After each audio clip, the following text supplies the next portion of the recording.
Baik, shalom. Sekali lagi shalom.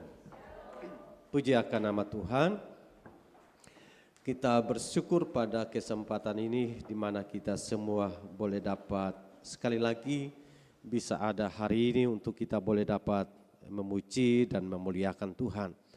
Dan di hari yang penuh sukacita ini saya akan ajak kita buka firman Tuhan yang terambil di dalam kitab Yesaya pasal 55. Yesaya pasal 55. Kita akan baca ayat yang ke-6. Yesaya pasal 55 ayat yang ke-6. Semua sudah dapat? Kita akan baca ayat ini, Yesaya pasal 55 ayat yang ke-6. Kita akan baca secara bersama-sama dalam hitungan ketiga. 1, 2, 3. Carilah Tuhan selama ia berkenaan ditemui, berserulah kepadanya selama ia, kita baca sekali lagi, 2, 3. Carilah Tuhan selama ia berkenaan ditemui, berserulah kepadanya selama ia dekat. Nah, Bapak Ibu Saudara yang dikasihi Tuhan, orang yang merindukan Tuhan sebagaimana yang dicatat dalam kitab Mazmur pasal 42, di sana menceritakan kepada kita laksana seekor rusa yang merindukan sungai yang berair. Jadi orang yang merindukan Tuhan adalah orang-orang yang diibaratkan oleh pemazmur seperti seekor rusa yang merindukan air. Dan ini bicara tentang betapa mendesaknya, betapa urgennya, betapa pentingnya kita membangun sebuah kerinduan kepada Tuhan.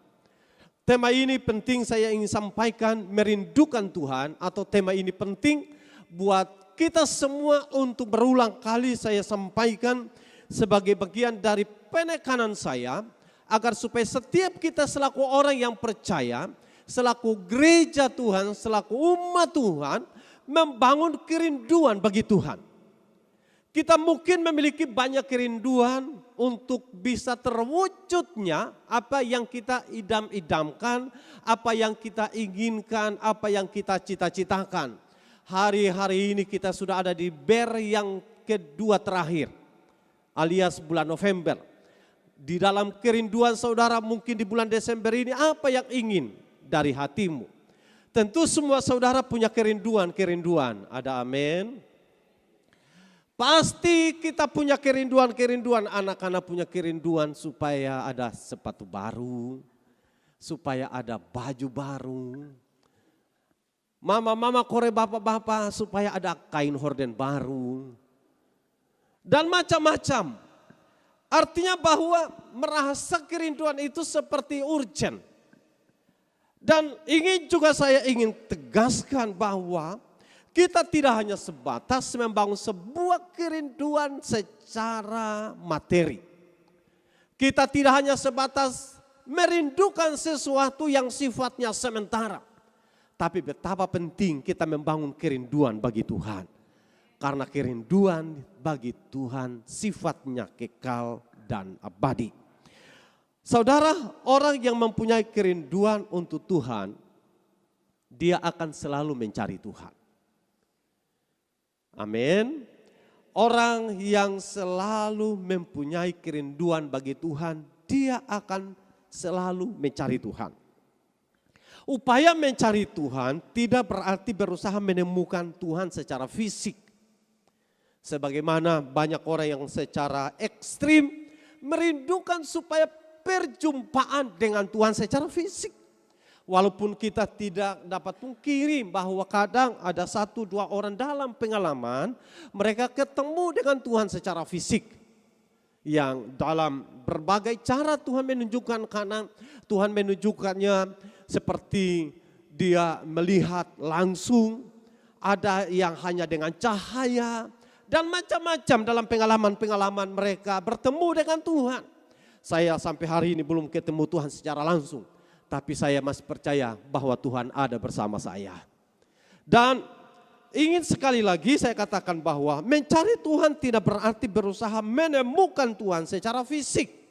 Tapi lebih ke maksud berusaha untuk hidup benar, perhatikan ini ya.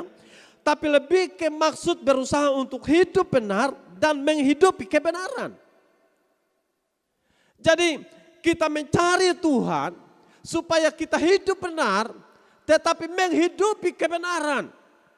Kita bukan hanya sebatas tahu tentang kebenaran, tapi kita juga menghidupi kebenaran. Atau kita menjalani kebenaran.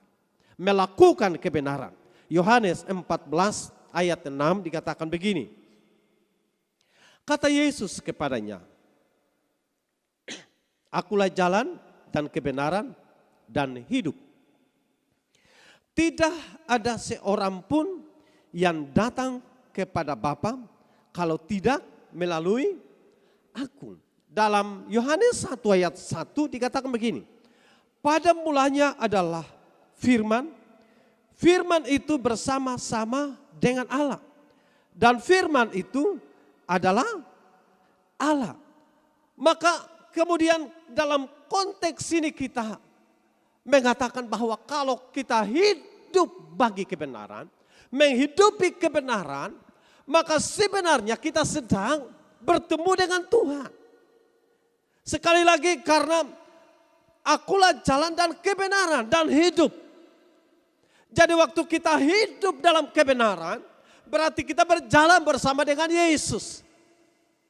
Dan kalau kemudian kita mau mencari Tuhan, maka kita harus cari kebenarannya. Karena dengan mencari kebenarannya, sebagaimana Yohanes 1 ayat 1, firman itu bersama-sama dengan Allah dan firman itu adalah Allah. Dan kita tahu firman itu adalah kebenaran.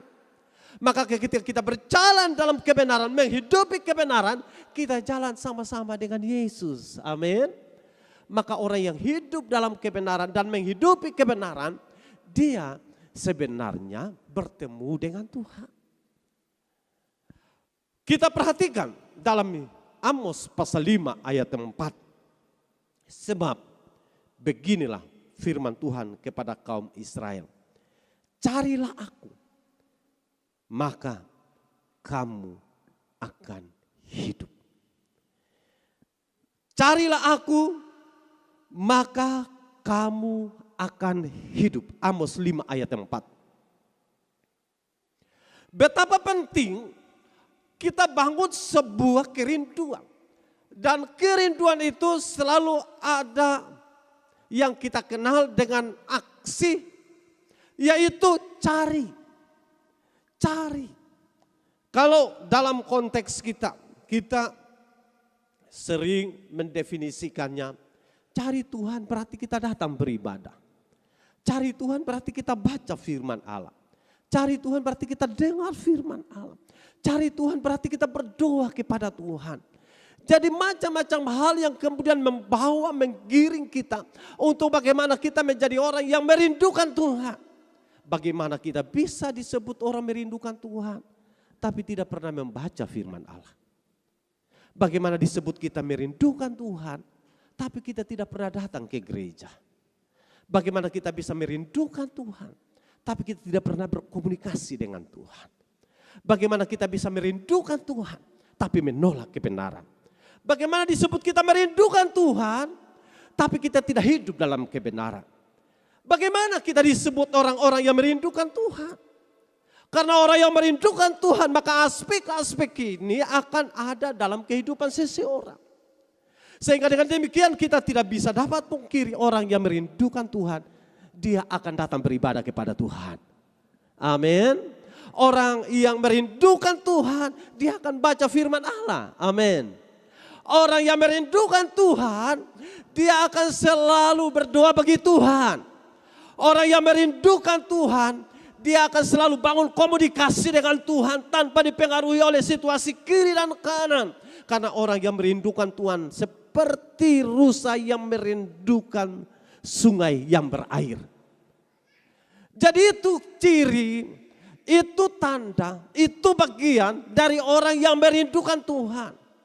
Karena saya ketika melihat kalimat yang ditulis oleh pemazmur, seperti rusa yang merindukan akan sungai yang berair. Kenapa? Karena rusa itu dia sedang mencari air. Bayangkan rusa, dia dengan feelingnya, dia dapat tahu di mana ada sungai.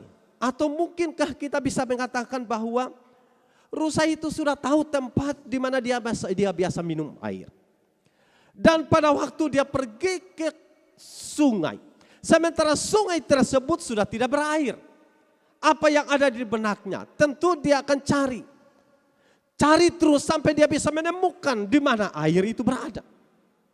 Dan dia akan berjalan di sepanjang sungai. Karena biasanya ada sungai yang kalau dalam musim kering, dia akan menjadi kering. Mulai dari muara, dia terus mencari sampai ke sumber air.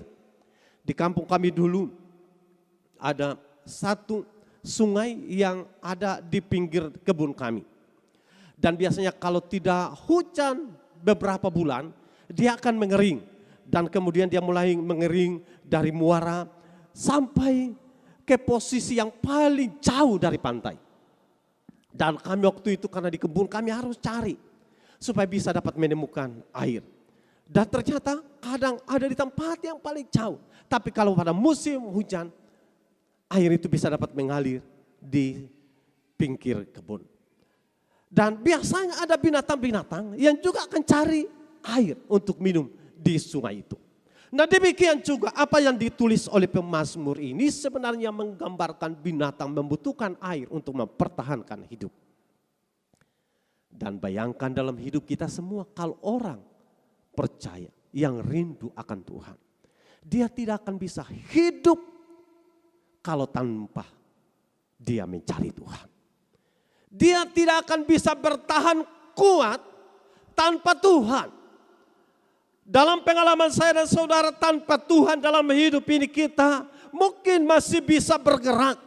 Kita masih mungkin bisa dapat melakukan aktivitas. Tapi kita memiliki kekuatan yang lemah.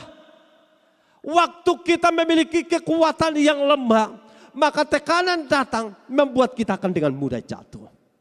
Waktu datangnya ancaman membuat kita akan lemas. Dan apa yang terjadi?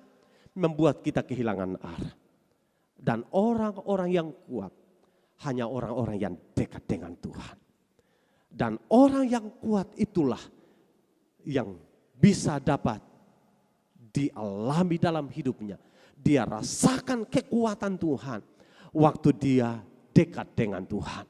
Dan kekuatan itu dia dapat hanya ketika dia selalu mencari dan mencari Tuhan. Jangan pernah saudara bosan cari Tuhan. Jangan pernah saudara pesimis cari Tuhan. Saudara boleh cari segala hal dalam hidup ini. Tapi jangan pernah lupakan cari Tuhan. Karena itu ciri dari orang yang merindukan Tuhan. Jangan pernah saudara abaikan cari Tuhan. Dimanapun saudara berada dan apapun yang sedang engkau kerjakan dalam hari-hari hidup ini. Seberat apapun beban dalam hidup ini. Jangan pernah saudara lupa cari Tuhan. Karena ada masa di mana mencari Tuhan kita tidak akan bisa ketemu lagi. Ada masa di mana kita tidak akan bisa ketemu dengan Tuhan. Ada masa di mana waktu kita cari Tuhan dan kita merasa seperti Tuhan itu jauh dari saya dan saudara. Tapi jangan pernah berhenti cari Tuhan. Cari Tuhan. Karena kadang-kala masalah membuat pikiran kita, hati kita seakan-akan jauh dari Tuhan. Karena terfokus kepada masalah, terfokus kepada persoalan, terfokus dengan apa yang kita kerjakan, terfokus dengan segala hal yang ada di seputar kita. Sehingga mengganggu fokus kita bagaimana cari Tuhan. Tapi ingin saya sampaikan, seberat apapun yang kau pikul beban hidupmu, jangan pernah menghentikan beban itu untuk cari Tuhan. Cari Tuhan, cari Tuhan, cari Tuhan. Apa yang ingin saya sampaikan bagian ini? Karena ternyata segala hal yang kita cari di dunia ini tidak memberikan kepada kita kekuatan rohani. Sekali lagi, Semua hal yang kita cari di dunia ini tidak dapat memberikan kepada kita kekuatan rohani selain kita cari Tuhan. Karena cari Tuhan sumbernya banyak. Dan orang yang cari Tuhan, dia tidak akan pernah berhenti. Sekali lagi, dia tidak akan pernah berhenti untuk menemukan kebenaran-kebenaran sejati yang terkandung dalam firman Allah. Tidak akan pernah engkau berhenti untuk datang bersekutu dengan Tuhan. Mungkin banyak orang kemudian tidak lagi cari Tuhan. Mungkin banyak orang tidak lagi mau bersekutu dengan Tuhan.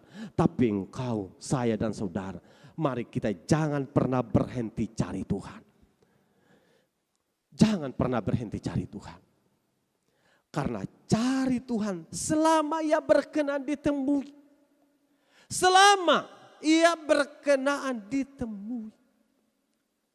Ada waktu di mana kita tidak akan bisa ketemu. Firman Allah katakan orang akan cari firman itu dari timur, barat, utara, dan selatan. Mereka tidak menemukan lagi. Kenapa? Karena telah selesai. Tentu ini semacam bahan evaluasi dalam masa di mana kita hidup. Karena kita semua sadar bahwa dunia di mana kita hidup itu sementara. Amin. Kita semua tahu dunia ini sementara. Berulang kali saya sampaikan dalam sebuah khotbah dengan menyampaikan gambaran-gambaran sederhana. Semua hal di dunia ini sementara. Kita bicara dunia itu sementara. Tapi jangan lupa diri kita ini sementara di dunia. Kalau saya suka hitung matematika, kalau hari ini saudara umur 60 tahun, Alkitab katakan hidup manusia berapa tahun? Berapa? Berarti kalau sekarang 60, dalam hitungan matematika menurut usia yang dicatat, berarti sisa berapa tahun? 10 tahun. Sekarang tahun 2023, bulan November. 10 tahun kemudian berapa? Tahun berapa? 2033 bulan November. Artinya saudara mati 2033. Maksudnya kita membangun sebuah pemikiran. Usia 10 tahun itu, nah karena kita tidak tahu, memang saya hanya ingin membuat gambaran. Bukan berarti tahun 2033 saudara akan mati, bukan. Tapi hitungan kita bahwa kalau hari ini usia kita 60 tahun atau 50 tahun lah, seperti saya hari ini. 51 tahun. Berarti tinggal 19 tahun. Saya mati. Kalau usia 70 tahun ya. Usia 19 tahun itu usia yang menurut kita atau tahun yang menurut kita itu panjang. Tapi buka mata, tutup mata. Tidur, bangun tidur. Kaget lain seusia berapa tahun? Kita tidak sadar. Kadang kita hanya sadar bangun tidur, pengusaha, kalkulator. Biasanya hitung, kadang nota, kadang dipikirkan apa yang hari ini dikerjakan, apa yang hari ini dilakukan, itu yang kita ingat. Tapi usia, kita tidak tahu, tapi usia itu tidak bisa dihentikan oleh marahnya kita, kenapa saya semakin tua ya. Tidak menghentikan, usia jalan dan jalan terus. Dan tanpa sadar, waktu kita begitu cepat berlalu. Sekali lagi saya ingin katakan bahwa soal hidup dan mati itu di tangan Tuhan. Tidak ada orang yang tahu, kecuali ada orang yang merencanakan. Kalau ada orang yang merencanakan kematiannya, dia akan tahu kapan dia akan bunuh diri. itu merencanakan. Tapi yang tidak mau merencanakan bunuh diri, dia tidak akan tahu kapan. Tapi bisa jadi malam ini, bisa jadi minggu ini, bisa jadi tahun ini, bisa jadi tahun depan. Bisa jadi artinya kita tidak tahu kapan. Tapi soal hidup kita di dunia itu sementara. Kita bicara soal dunia itu sementara, tapi soal hidup kita juga sementara. Semua hal yang kita kerjakan di dunia ini ternyata pada waktunya kita akan tinggalkan. Pada waktunya akan semua berakhir. Mungkin kita akan katakan bahwa dunia ini belum berakhir. Masih jauh dari kata yang kita sebut dengan kiamat ya. Itu istilah yang bisa dikenal semua orang. Tapi tentang hidup ini itu misteri karena kita tidak tahu kapan Tuhan akan panggil kita pulang. Tapi pertanyaannya adalah, dapatkah kita selalu cari dan cari Tuhan? Karena di saat dimana kita merasa semua baik-baik, bisa jadi di waktu itu Tuhan panggil kita pulang. Soal kiamat kita belum tahu juga. Tapi tentang hidup saya dan saudara, hidup yang sementara. Karena itu jangan pernah kita berhenti cari Tuhan. Semua hal kita kerjakan silakan. Tapi jangan pernah berhenti cari Tuhan.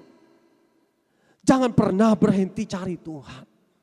Dan orang yang cari Tuhan karena ada kerinduan untuk Tuhan.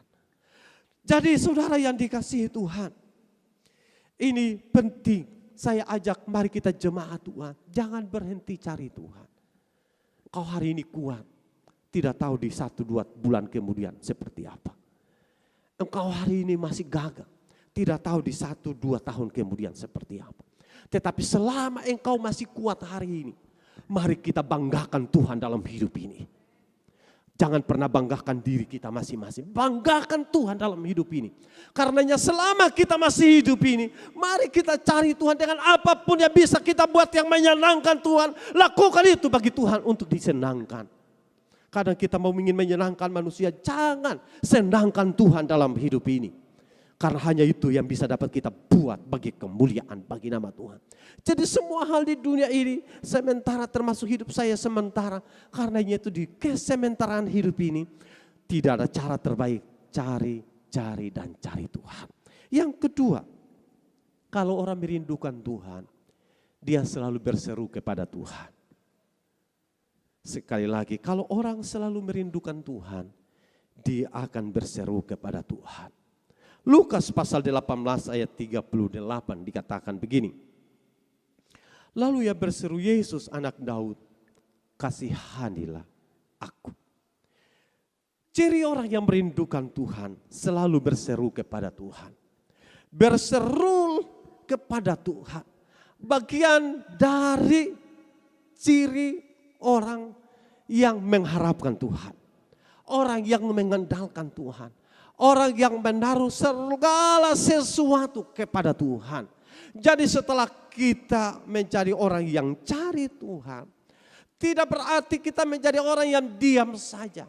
Orang yang selalu merindukan Tuhan, dia cari Tuhan. Tapi yang kedua, dia akan selalu berseru kepada Tuhan. Firman Allah selalu jelas buat saya dan saudara. Bagaimana kata berseru kepada Tuhan. Dalam beberapa kisah, waktu orang Israel mereka dijajah di tanah Mesir. Apa yang terjadi? Mereka dijajah habis-habisan. Harga diri bangsa ini habis-habisan. Semua kebebasan mereka betul-betul dibelenggu. Dan yang mereka buat, mereka berseru kepada Tuhan. Saat mereka berseru kepada Tuhan, Tuhan melepaskan bangsa Israel dari penjajahan lewat tangan seorang yang namanya Musa. Musa memimpin bangsa ini. Kita juga tahu bersama bagaimana bangsa Israel mereka berseru kepada Tuhan. Di saat mereka diintimidasi dengan hebat orang-orang Midian. Dan waktu itu semua orang ketakutan. Karena itu hadirlah seorang yang namanya Gideon. Kita juga menyadari betapa ketika Samson, rahasia kekuatan di rambutnya yang kemudian diketahui. Rambutnya dipotong. Kekuatannya hilang. Di saat kekuatannya sudah hilang, dia meminta kepada Tuhan untuk yang terakhir kali. Dia berseru kepada Tuhan agar supaya kekuatan yang hilang itu dikembalikan untuk yang terakhir kali. Dan seruan dia didengar Tuhan. Seruan ini penting bagi saya dan saudara. Karena orang yang berseru adalah orang yang membutuhkan pertolongan. Kalau kita tidak berseru, itu tanda orang tidak meminta pertolongan. Tidak butuh pertolongan. Saudara, saat seseorang hilang di hutan, dia selalu berseru-seru alias berteriak-teriak. Supaya apa? Mungkin ada orang yang mendengar suaranya. Di saat ada seseorang yang tenggelam di lautan, dan ada kapal yang lewat, dia akan berseru dengan rambu-rambu, dengan tanda-tanda. Bahasa-bahasa mungkin kalau ada kain, dia angkat kain. Ada api, dia angkat api. Kalau tidak ada, dia akan berseru-seru. Supaya apa? Menarik perhatian mereka untuk menolong dia. Berseru kepada Tuhan untuk menarik perhatian Tuhan. Dan berapa banyak di antara saudara yang hari ini harus berseru kepada Tuhan. Tanda saudara perlu Tuhan. Saya minta saudara pelayan mari di altar ini. Tetapi orang yang berseru kepada Tuhan, meminta perhatian Tuhan. Kenapa kita minta perhatian Tuhan? Karena kita tidak punya kekuatan. Kenapa kita tidak punya kekuatan? Karena memang kita terbatas. Kenapa kita terbatas? Karena kita diciptakan dalam keterbatasan. Tapi ingat baik-baik, kita diciptakan dari keterbatasan.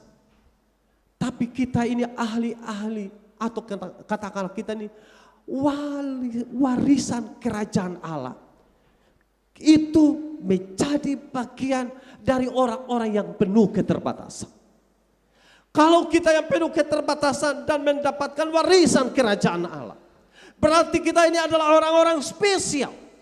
Kalau kita adalah orang-orang spesial, maka kita layak berseru kepada Dia yang berkuasa menolong kehidupan saya dan saudara. Karenanya Alkitab katakan dalam Roma pasal 10 ayat yang ke-13. Sebab barang siapa yang berseru kepada nama Tuhan, ia akan diselamatkan. Dalam konteks ini, bicara soal berseru dan diselamatkan. Dalam banyak pengalaman, seruan senantiasa membuat dia bisa dapat mengalami pertolongan karena ada perhatian. Berbeda dengan membutuhkan pertolongan dan diam.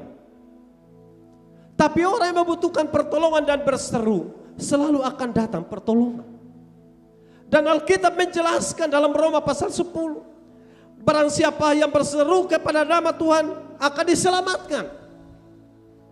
Kita bicara dalam konteks keselamatan jiwa, tapi juga dalam konteks meminta pertolongan Tuhan atas masalah yang kita hadapi. Maka ingin saya katakan bahwa pertolongan Tuhan akan datang tepat waktu. Kadang menurut kita terlambat, tapi bagi Tuhan selalu ada waktu yang terbaik. Karenanya saudaraku yang dikasihi Tuhan, jangan sekali-kali kita diam di hadapan Tuhan. Kalau engkau ada di hadirat Tuhan, berseru kepada Tuhan. Kalau engkau ada di hadapan Tuhan, katakan Tuhan, hanya engkau Raja penolong saya yang sejati.